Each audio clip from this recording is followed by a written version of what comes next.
अस्सलामुअलैकुम viewers, welcome to all of you on my YouTube channel Crick Chat में। उम्मीद करता हूँ आप सब खैरियत से होंगे। व्यूवर्स, आप सब देखने सुनने वालों को मेरी तरफ से बहुत बहुत ईद मुबारक। अल्लाह ताला आप सबके लिए आसानियाँ करें और आप सबको ईद की खुशियाँ बहुत बहुत मुबारक हों।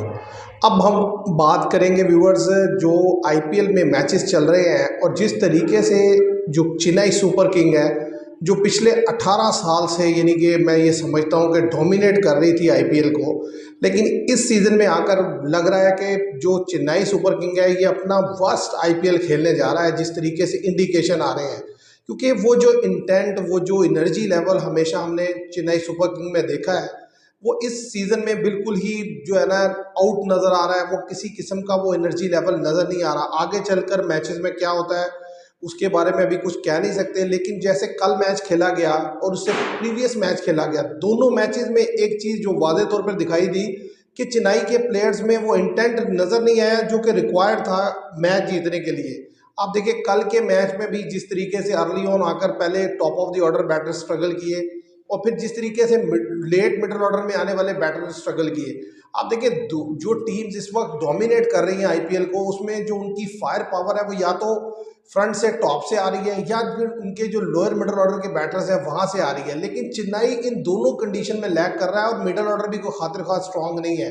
अगर चेन्नई के प्लेयर्स की बात की जाए तो एक गायकवाड इनफॉर्म प्लेयर है, उसके अलावा आप देखें जो रचिन रविंद्रा है, ये दो प्लेयर्स के अलावा तीसरा प्लेयर मुझे समझ नहीं आता। शिवम दुबे भी छोटा छोटा कैमियो दे रहे हैं। आप देखिए मैच खेला गया Chennai super king versus Rajasthan Royals. Rajasthan Royals दो कंसेक्यूटिव डिफीट के बाद आया, लेकिन जिस तरीके से नीतीश राणा ने बैटिंग की, उन्होंने 82 रन बनाए और बहुत ही शानदार बैटिंग की। 200 प्लस का उनका स्ट्राइक रेट रहा और उन्होंने गेम का एक मोमेंटम सेट किया और जिसकी वजह से राजस्थान रॉयल्स कामयाब हुआ 183 रन बोर्ड पर लगाने के लिए। आप देखें कि उसको जब चेज डाउन करने चेन्नई गया तो अर्ली ऑन भी स्ट्रगल किए, लेकिन फिर उसके बाद पार्टनरशिप बिल्डअप हुई।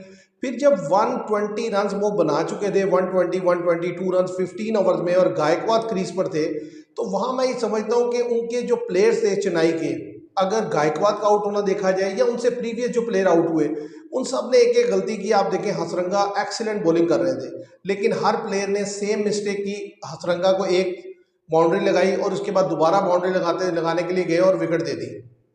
और गायकवाड को पता था कि लास्ट ओवर कर रहे हैं हसरंगा और 4 गेंदों पे 7 रन बन चुके थे क्योंकि 6 लगाने की वजह से, तो उन दो बॉल्स पे जस्ट सिंगल लेने की जरूरत थी या आप डॉट खेलते थे तब भी कोई फर्क नहीं पड़ने वाला था, क्योंकि जो नीचे ओवर आने वाले थे उसमें अगर गायकवाड क्रीज पर मौजूद होते तो मुझे लगता है कि चेन्नई मैच निकाल लेता।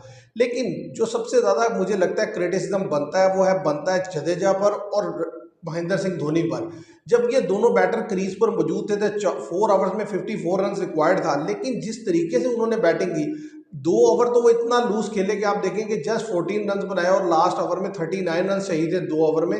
तो इस तरीके से आप मैच कभी भी नहीं निकाल सकते। जब आप मैच को इतना ज़्यादा डीप ले जाएंगे तो ज़ाहिर है हर ओवर में 20 रन नहीं बनता। एक ओवर में 20 रन बनाया भी, लेकिन दूसरे में रह गया। और बात यह है कि अगर तो आप ट्राई कर रहे हो और आपसे हिट ना लगे तो वो और चीज़ है, लेकिन यहाँ तो मैंने देखा कि जो चेन्नई की जो प्रीवियस गेम में बैटिंग थी या इस गेम में बैटिंग थी, प्लेयर्स ट्राई नहीं कर रहे। जडेजा जिस तरीके से खेल रहे थे, एक ट्राई किया उन्होंने जो हिट 6 लगाया, उसके अलावा जडेजा सिंगल सिंगल, महेंद्र सिंह धोनी भी शुरू आकर सिंगल। गेम जो है वो आप देखें 54 रन 4 ओवर में चाहिए, ऑलमोस्ट 14 का जो है वो रन रेट चला गया है। आप सिंगल सिंगल खेल रहे हैं तो आपने अपने ऊपर ज़रा 20 का रन रेट कर लिया आखिर के 2 ओवर में। तो ये एरियाज ऑफ कंसर्न है चेन्नई के लिए। और जिस तरीके से चेन्नई की जो बॉलिंग है उसके अगेंस्ट रन कंसीड हो रहे हैं कि यानी कि 180 प्लस रन बन गया, और फिर जब खुद चेस करने के लिए गए तो कोई खातिर खा बैटर नजर ही नहीं आ रहा जिसपे ट्रस्ट किया जा सके कि यार ये प्लेयर जो है वो मैच को निकाल के दे सकता है। अब बात यह है कि इन्होंने अपनी बॉलिंग में देखे ना 3 यानी कि ओवरसीज प्लेयर खिलाए हुए हैं। जिमी ओवर्टन भी खेल रहे हैं, ठीक है, नूर अहमद भी खेल रहे हैं, पाथी राना भी खेल रहे हैं। मैं समझता हूँ नूर अहमद एंड पाथी राना ये दो इनफ इज इनफ है। अदरवाइज खलील अहमद बेहतर बॉल कर रहे हैं, ठीक है, रविचंद्र अश्विन आपके पास है, जडेजा आपके पास है, तो ओवर्टन की जगह तो मैं समझता हूँ डेवन कॉनवे को होना चाहिए ताकि आपकी बैटिंग थोड़ी स्ट्रेंथन हो। क्योंकि बैटिंग अगर आपकी वीक रहेगी तो आप यानी कि इंडिया में जब चेस करने के लिए जाएंगे या टारगेट सेट करने के लिए जाएंगे तो वहाँ रिक्वायरमेंट होती है कि आप टॉप ऑफ द ऑर्डर आकर तेज खेले। अब ये गायकवाड जो है वो भी बेचारे रिलक्टेंट रहते हैं, उन्हें भी होता है कि यार विकेट नीचे नहीं है, वो भी राम राम से स्कोर चलाते हैं। और रचिन रविंद्रा एक अकलौते बैट्समैन बचते हैं। तो अगर डेवन कॉनवे को खिलाया जाए तो मुझे लगता है टॉप ऑफ द ऑर्डर ये दोनों आए और नीचे ये लड़के हैं शिवम दुबे नंबर 4 पर खेलें और नंबर 5 पर विजय शंकर खेले, तो इस तरीके से कुछ बैटिंग स्ट्रेंथ बढ़ जाएगी इनकी और ये लड़के भी तेज खेलने वाले हैं। अदरवाइज जो अभी तक टीम कॉम्बिनेशन खेला, जिस तरीके का टीम ने इंटेंट शो किया, उसे देखकर तो वाज़े तौर पर लग रहा है कि चेन्नई जो है वो डाउन जा रहा है। आप देखें राजस्थान 2 मैच हारा था, लेकिन उन्होंने अच्छा कमबैक किया और उनके जो प्रीमियर बॉलर हैं जो जोफ्रा आर्चर, बड़ा ज़बरदस्त स्पेल किया। जिस तरीके से उन्हें पहले मैच में मार पड़ी थी, उसके बाद कमबैक मैं कहूँगा ज़बरदस्त रहा कि 3 ओवर में 13 रन देकर 2 विकेट उन्होंने लिए। और हसरंगा की बॉलिंग की जितनी तारीफ कीजिए कम है, हर ओवर में हसरंगा ने विकेट ली। और मैं समझता हूँ हसरंगा, नीतीश राणा और जोफ्रा आर्चर, इन 3 प्लेयर्स ने जो है ना पूरी चेन्नई को जो है आगे लगा के रखा और तबाही फेर के रख दी। बैटिंग में नीतीश राणा एक्सीलेंट खेले और बॉलिंग में इन दोनों बॉलर्स ने जो है चेन्नई के लिए प्रॉब्लम्स क्रिएट की। अब आज व्यूअर्स एक बिग मैच होने वाला है, केकेआर वर्सेस मुंबई इंडियंस। एक राइवलरी है, बिग गेम है, वैनकड़े में मैच खेला जाएगा। आपको पता है हाई स्कोरिंग गेम होता है, एवरेज स्कोर ही 170 है वैनकड़े का। अगर दोनों टीम्स की हेड टू हेड देख लिया जाए, 34 मैचेस दो टीम्स ने आपस में खेले हैं, जिनमें वाज़ेह तौर पे मुंबई को जो हम आगे जाते हुए देखते हैं, 23 मैचेस मुंबई ने जीते हैं और 11 मैचेस केकेआर ने विन किए हैं। और मुंबई ने जो सबसे हाईएस्ट अब तक रन्स बनाया है केकेआर के अगेंस्ट वो 210 है, जबकि केकेआर ने 232 रन्स बनाया है। और लोएस्ट स्कोर जो मुंबई इंडियंस का अगेंस्ट केकेआर है वो है 108, और जो केकेआर का लोएस्ट स्कोर है मुंबई इंडियंस के अगेंस्ट वो है 67। और अगर नज़र डाल लीजिए वेंकटेश स्टेडियम में कि बैट फर्स्ट करने वाली टीम जो है वो 54 मैचेस जीती है, ओवरऑल 116 मैचेस खेले गए आईपीएल के, और 62 मैचेस जीती है बैट सेकंड। तो यानी कि माइनर डिफरेंस है, लेकिन फिर भी बैटिंग सेकंड करने को एज है।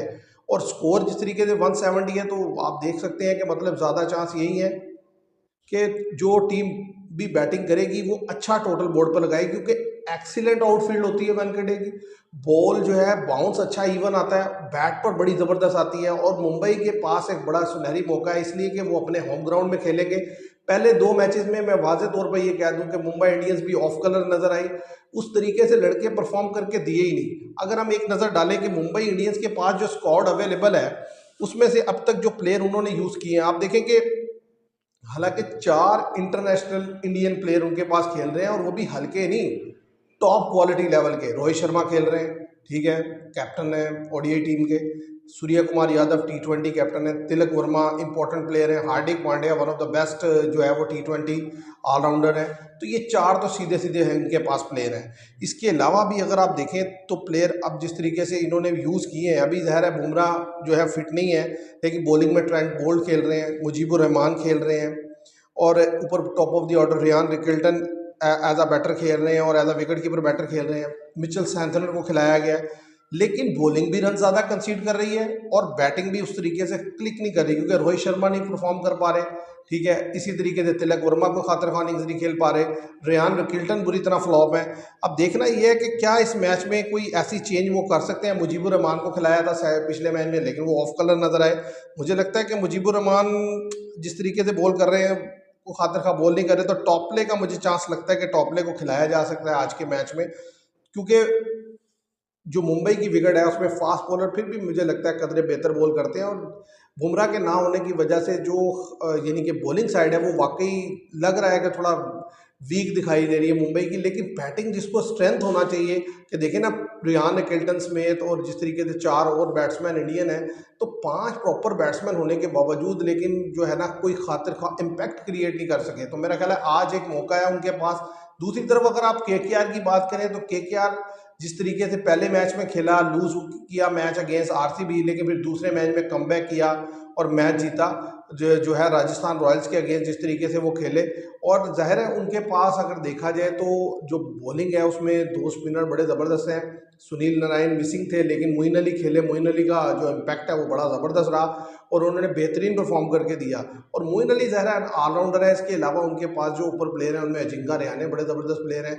डिकॉक बड़ी एक्सीलेंट इनिंग्स खेली उन्होंने लास्ट टाइम।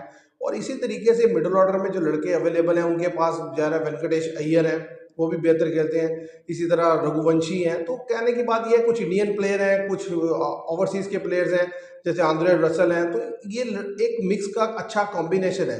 और पहले मैच में डाउन होने के बाद उन्होंने अच्छा कमबैक किया, तो एक बेहतरीन मैच मुझे लगता है आज देखने को मिलेगा और एक हाई स्कोरिंग गेम होगी। और दोनों टीम्स के पास पावर हिटर्स हैं। और मुझे लगता है कि मुंबई को इस मैच में कमबैक करना चाहिए। अगर मैं मैच प्रेडिक्शन की बात करूं तो मुझे लगता है कि आज के मैच में मुंबई जो है वो मैच जो है ना जीतेगा और अपना रंग जमाएगा। अब देखते हैं कि आज क्या होता है। व्यूअर्स, आज के लिए इतना ही। उम्मीद करते हैं आपको वीडियो पसंद आएगी। Thank you very much.